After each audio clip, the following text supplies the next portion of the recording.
આવ્યા તારના સમસ્યા છે, જાનના અમારે રહેવા આવ્યા ને તારના સમસ્યા છે, આજનું નથી જાનના રહેવા આવ્યા તારના સમસ્યા છે. હા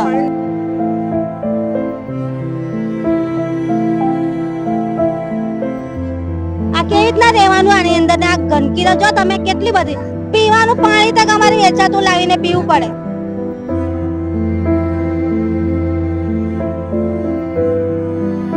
પ્રકારે પગલા નથી લીધા. અહીંયા ગંદકીનું સામ્રાજ્ય છે. અહીંયા ઘણા લોકો બારે માસ બીમારીની અંદર એ લોકો પોતાનું જીવન ગુજારી રહ્યા છે.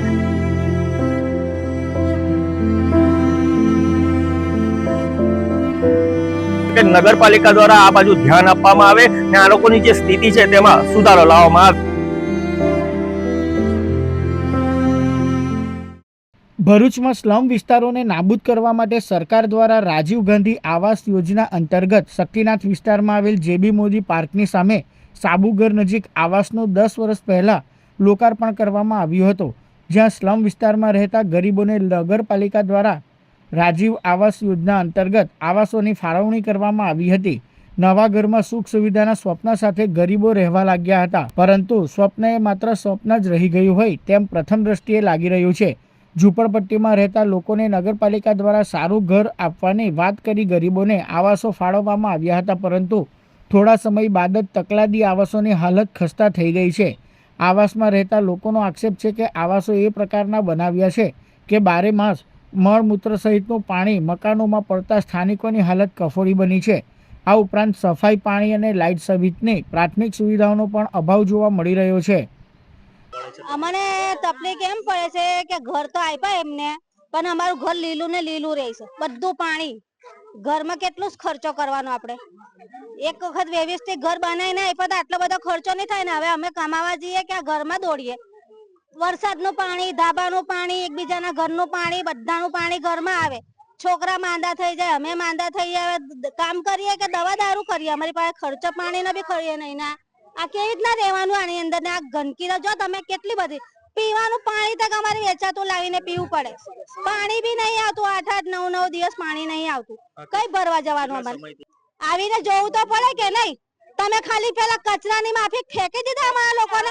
હે, કચરાની માફી જ ફેંકી દીધા, કોઈ જોવા નહીં આવતું. અહીં ગાડી કોઈ સાહેબ તો આવીને પૂછે કે નહીં કે બેન તમે નહીં ઘર બહાર આપ્યું છે, તમને કેવી સજા છે એવું પૂછું જો એમ સાહેબોને. આ તો ફેંકી દીધા આપણને કચરા પેટીની અંદર.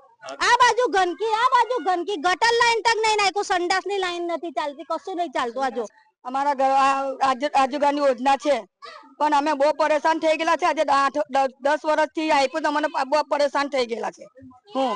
અમે ઘર વેરો બી કેવી ના ભર્યા, ઘર વેરો બી કેટલો ઘર વેરો આવે છે, લાઇટ બિલ બી કેટલું આવે છે. અમને ખાવાના ફાફા પડે છે, અમે કઈથી ઘર વેરો બી આટલો ભરવીશું? બંગલે કા કામ કરીને ખાઈએ જ. હજુ બંગલાનું કામ કરીને લાવીને ખાઈએ છે સાહેબ. 4 ઘરના કામ કરીએ, અમે ઘર વેરો ભરીએ કે પછી મકાનોના પૈસા ભરીએ? કઈથી ભરવાના?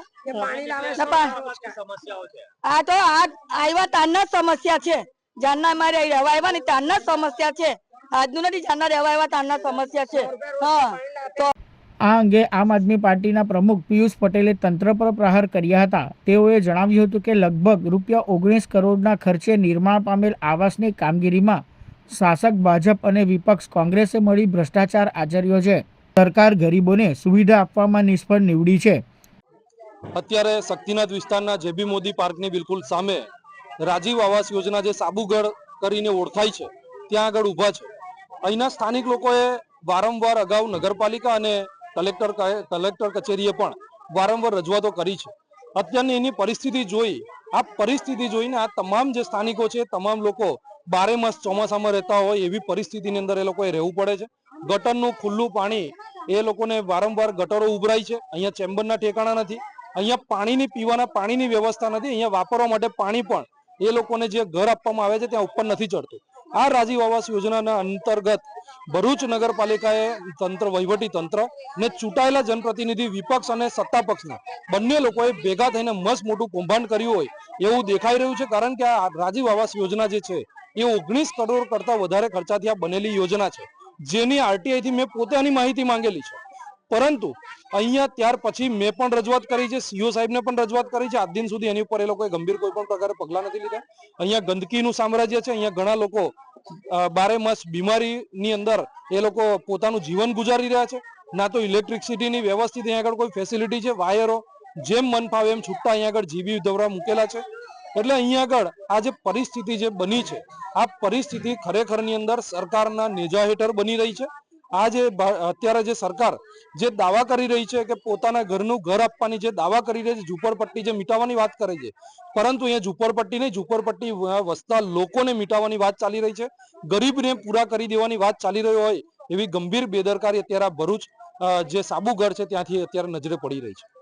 આ અંગે નગર સેવા સદનના ચીફ ઓફિસર હરીશ અગ્રવાલે જણાવ્યું હતું કે ડ્રેનેજ લાઇનથી મકાનોમાં મળમૂત્રનું પાણી પડવા બાબતે એન્જિનિયરો સાથે વાતચીત કરી યોગ્ય પગલાં લેવાનું અને કોન્ટ્રાક્ટર સાથે વાતચીત કરી આગામી દિવસોમાં લાભાર્થીઓની સમસ્યાનું નિરાકરણ લાવવાનું રટણ કર્યું હતું.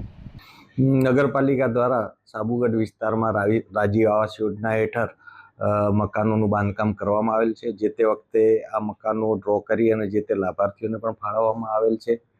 આ જગ્યા ઉપર ડોર ટુ ડોરમાં કચરો ઉઘરાવવાની પણ વ્યવસ્થા નગરપાલિકા દ્વારા કરવામાં આવે છે અને ડોર ટુ ડોર સિવાય કચરો ન નાખવા અવારનવાર આ રહીશો સાથે મિટિંગો પણ કરવામાં આવેલ છે. તેમ છતાં કેટલીક જગ્યાએ કચરો નાખવાના એવા પ્રશ્નો બની રહ્યા છે.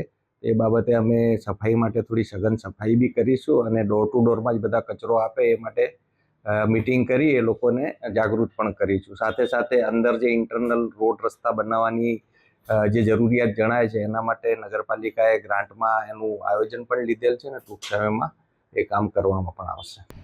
ઝૂંપડામાંથી પોતાના સ્વપ્નના ઘરમાં રહેવા આવેલા લાભાર્થીઓ ફરી એક વખત નર્કાકારની સ્થિતિમાં જીવન જીવવા મજબૂર બન્યા છે. ત્યારે જોવાનું રહેશે કે સરકાર દ્વારા ગરીબોની સમસ્યાનું ક્યારે નિરાકરણ લાવવામાં આવે છે. ગુજરાતમાં એક સ્કીમ નીકળી હતી અને કહેવામાં આવ્યું હતું કે જે શ્રમ વિસ્તાર છે તેને ખાલી કરીને રાજીવ ગાંધી આવાસ યોજના હેઠળ એ લોકોને આવરી લેવામાં આવે. ત્યારે ભરૂચની વાત કરીએ તો ભરૂચમાં પણ રાજીવ ગાંધી આવાસ યોજના મૂકવામાં આવી હતી ને કમસે કમ નહીં તો 300 થી વધારે મકાનો ફાળવવામાં આવ્યા હતા. લોકોને ઝૂંપડા ખાલી કરાવી અને એ મકાનોમાં શિફ્ટ કરવામાં આવ્યા હતા. તે વખતે તેમને કહેવામાં આવ્યું હતું કે ત્યાં સ્વચ્છતા રહેશે, પાણી મળશે, ગટરની લાઇનની સમસ્યા નહીં નડે અને તમે શાંતિથી રહી શકશો. પરંતુ તમે જે જોઈ રહ્યા છો તે આજે રાજીવ ગાંધી આવાસ યોજના ની જે સ્થિતિ છે તે હું તમને બતાવી રહ્યો છું. આ જે સ્થિતિ છે, આ જે કચરો તમે જોઈ શકો છો, સ્વચ્છ ભારતની વાત કરે છે, સ્વચ્છ ભરૂચની વાત કરે છે, પણ નગરપાલિકા સંચાલિત આ આવાસ યોજના જે છે તે નરકાગાર સ્થિતિમાં લોકો જીવી રહ્યા છે. કેટલા વર્ષોથી આ લોકો રજૂઆતો કરી રહ્યા છે પરંતુ તંત્રનું પેટનું પાણી નથી હલતું. તમે જોઈ શકો છો કઈ રીતે ગંદકીનો સામ્રાજ્ય છે. સાથે સાથે એ લોકોના ઘરની અંદર જે ઉપર રહેતા હોય છે તેમનું પણ મળમૂત્રનું પાણી એમના રસોડામાં અને ઘરોમાં પડે છે, જેના કારણે એ લોકોની પરિસ્થિતિ કપરી બની છે. આ જે આવાસ યોજના છે આ બાબતે ઘણી વખત મીડિયામાં પણ અહેવાલ રજૂ થયા છે, મીડિયાએ પણ આને સામે લાવી છે, પરંતુ જે નગરપાલિકા સત્તાધીશો છે તેનું પેટનું પાણી પણ નથી હલી રહ્યું. આજની સ્થિતિ જોવા જઈએ તો આજે પણ 10 વર્ષ કે 7 વર્ષથી આ લોકો રહ્યા છે. આજે તો એ લોકો એવી માંગ કરી રહ્યા છે કે અમારા જે ઝૂંપડા હતા તે જ અમને પાછા આપી દો, અમારે આ નર્કમાં નથી રહેવું. કારણ કે આ જે સ્થિતિ છે તેના કારણે તેમના ઘરોની અંદર લોકો બીમાર પડી રહ્યા છે, છોકરાઓ બીમાર પડી રહ્યા છે અને એ લોકોની સ્થિતિ હાવ નરકાગાર જેવી થઈ ગઈ છે. વહેલામાં વહેલી તકે નગરપાલિકા દ્વારા આ બાજુ ધ્યાન આપવામાં આવે ને આ લોકોની જે સ્થિતિ છે તેમાં સુધારો લાવવામાં આવે. સહયોગી વિરેન્દ્ર પાટીલ સાથે કનેક્ટ ગુજરાત, રાકેશ ચૌહાણ.